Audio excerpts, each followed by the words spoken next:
Well, it's happened again. We can barely go a day without hearing protect women and children from something somewhere. It's getting very annoying. I would tell you that. I'm sure everyone else is feeling it the same way. I mean, you don't really want to make videos about something as depressing as this. Honestly, covering the potential beginning of World War III is something that's less depressing than oppression.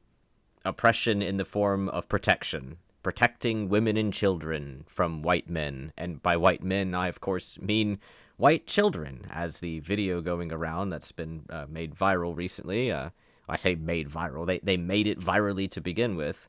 You've probably seen it. Let's just play it real quick. I just got all my devices taken away by the police. My mum couldn't believe it.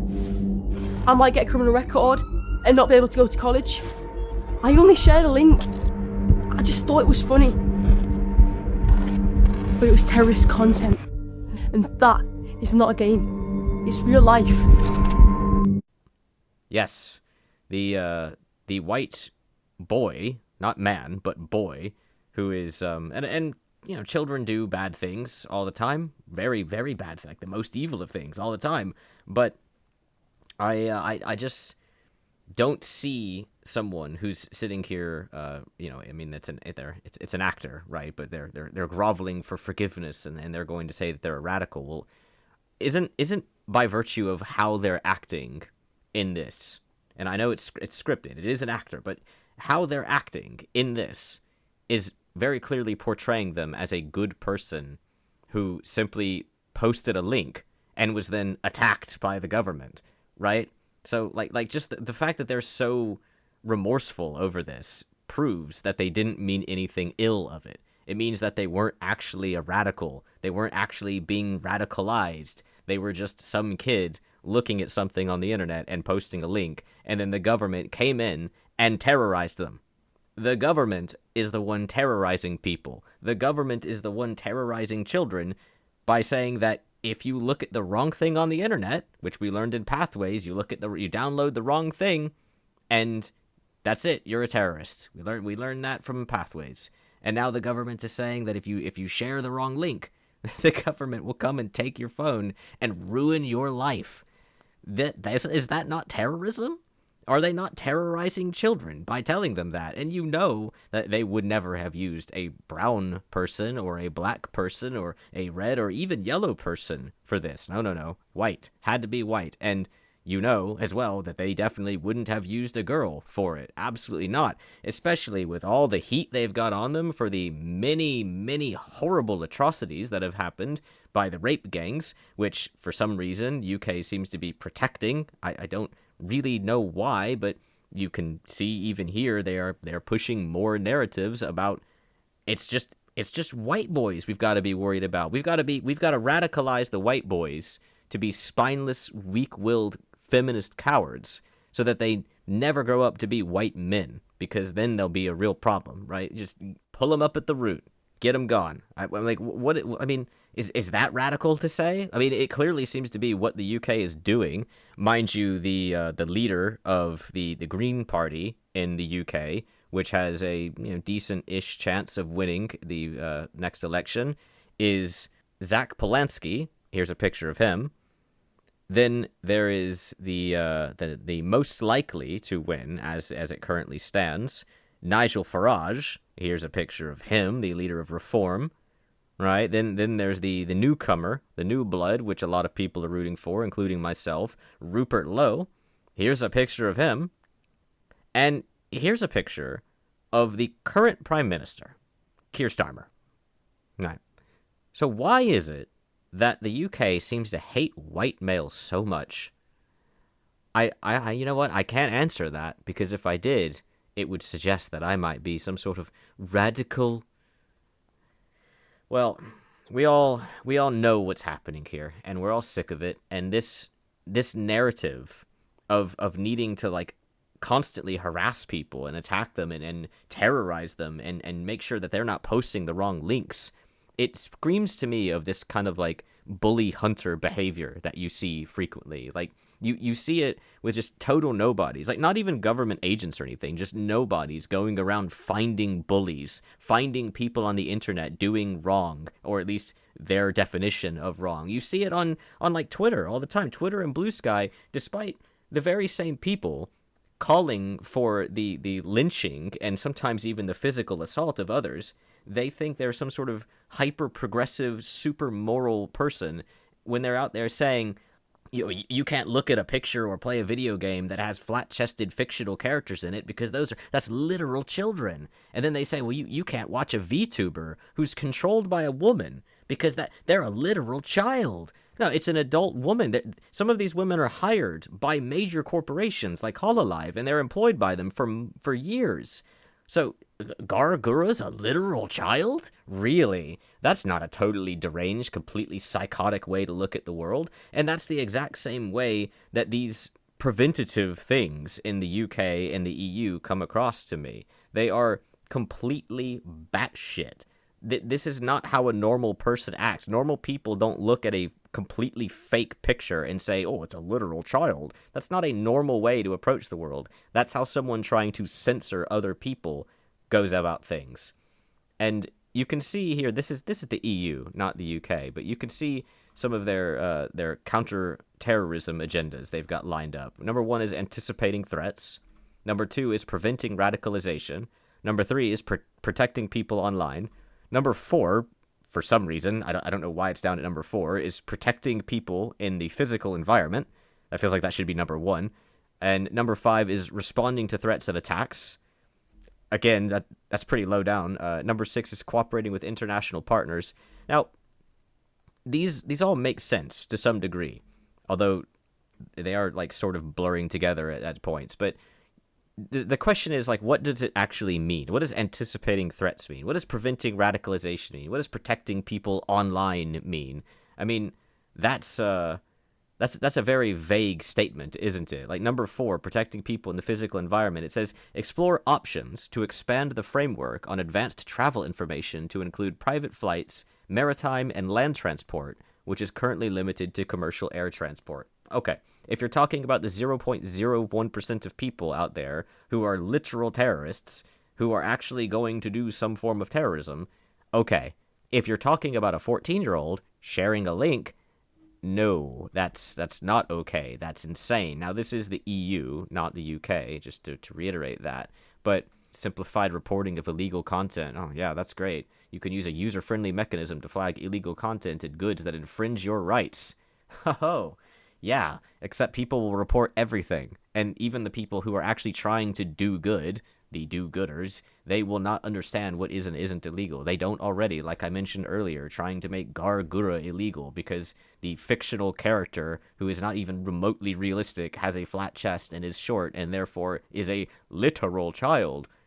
We have them saying here which providers are covered. We're talking about all online services in the EU are required to comply with the DSA. DSA follows a proportional approach, blah, blah, blah, blah, blah. It doesn't even matter. We get to it. They're talking about the larger platforms, which have a huge amount of people, 45 million monthly users, it says. And they're talking about the spreading of illegal content as defined in national or EU laws, which no one will read except for people who actually have to do with the law. Threats to fundamental rights, such as freedom of expression. What the hell does that even mean, especially in regards to the EU, which is not a country? Threats to media freedom and pluralism. I still didn't even nail that. Public, Jesus Christ, I think I'm having a stroke. Public security and electoral processes. Media freedom. How does that not tie in with freedom of expression and fundamental rights? And why is that even? And again, that's a very vague thing to say, isn't it? And gender-based violence, public health, protection of minors, and physical and mental well-being. Why does it say gender-based violence? So you're saying that one gender is more equal than the other gender there, right? Because otherwise you would just be saying violence. And so you're trying to classify violence as being an important thing if it has to do with a specific gender. Mind you, almost all violence that happens in video games and movies and stuff is a male hurting another male, right? And you would definitely not look at anything of a female hurting males and say, oh, well, that's gender-based violence. No, I think we know exactly what that means, don't we? Protection of minors and physical and mental well-being. They say other ridiculous things in here as well, and they're an enhanced protection of minors, talking about protecting them from online porn. The thing is, they're not going to stop. I always say this. They're not going to stop all of the people. I say people because there's VTubers who are male and use female VTuber models. They're not going to stop the VTubers from having 50 inches of cleavage and revealing outfits and jiggle physics. They're not going to stop all of the women in bikinis, or for that matter, the children in bikinis. They're not going to stop all the people twerking on YouTube or TikTok or whatever.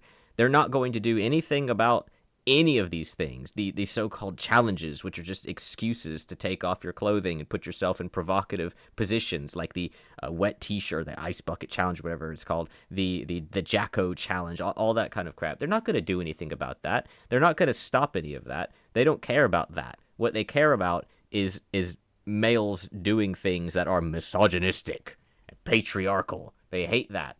That's what they're targeting. They're not targeting anything else. I mean, yeah, they're targeting explicit hardcore R18 stuff, obviously, but that's already targeted, so it's kind of irrelevant.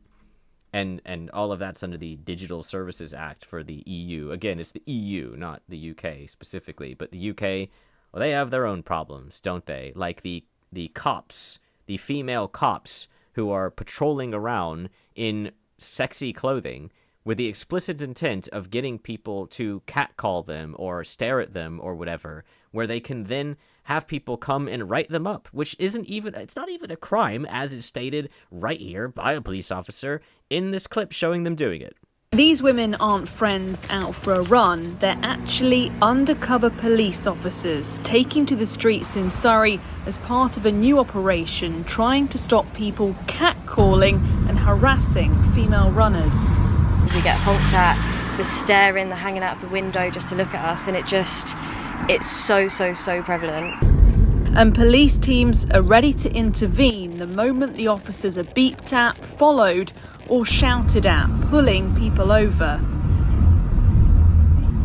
Those kind of behaviours may not be criminal offences in themselves, but they still need to be addressed. And of course, the people that are likely to commit those kind of behaviours, they may then go on to commit more serious offences.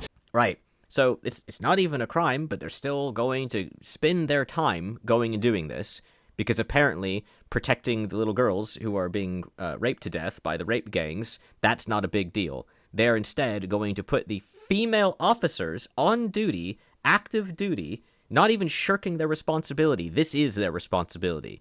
The female officers of the UK apparently have the responsibility to be meat. They put their officers in sexy clothing, the female officers in sexy clothing, and they have them strut around in public, and it's basically entrapment. They are not bait cars, but bait women, I guess. And, like, here's the reality of that. You know that the clothing you're wearing is sexy enough for people to catcall you. That's your hope. Your hope is that people will look at your body and catcall you. So you know that you're wearing inappropriate clothing to be out in public.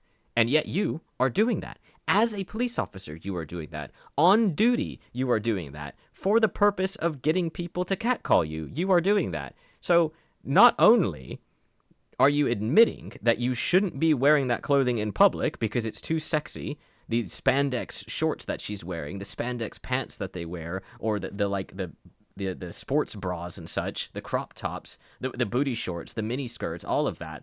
Not only are they admitting that shouldn't be worn in public because it's sexy, it's clearly sexy enough to get men to catcall you, but they're also admitting, unintentionally, that they are misandrists, which ties in with all of this. They're admitting that they are misandristic. They're saying that they can wear whatever they want no matter what. Oh, do men catcall me if I wear it? Oh, yeah. Does that mean it's sexy? Yeah, it means it's sexy, but I'm going to wear it anyway. I'm a cop and I'm on duty? Well, I don't care. I'll basically commit exhibitionism, and they're protecting a woman's right, or for that matter, a girl's right, to wear skimpy clothing in public, and saying that it's the man's fault. And this is what's so insane to me, is it's always the man's fault. Like the government of the UK, they force kids to wear schoolgirl outfits. A lot of governments do throughout the world. They force them to wear schoolgirl outfits, which for some reason includes a miniskirt. I don't know why they need to wear miniskirts, especially during winter, but that's what the government forces them to do. Then you go on Amazon, you look up schoolgirl outfit, and you can see exactly how many are sold per month.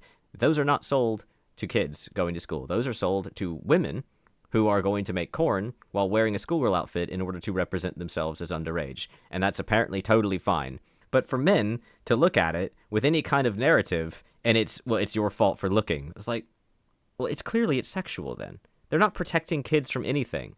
They're not disallowing kids from doing things that they shouldn't even allow them to do. They're allowing all of this stuff to happen, provided it's girls doing it. And they're censoring the men, or rather the boys even.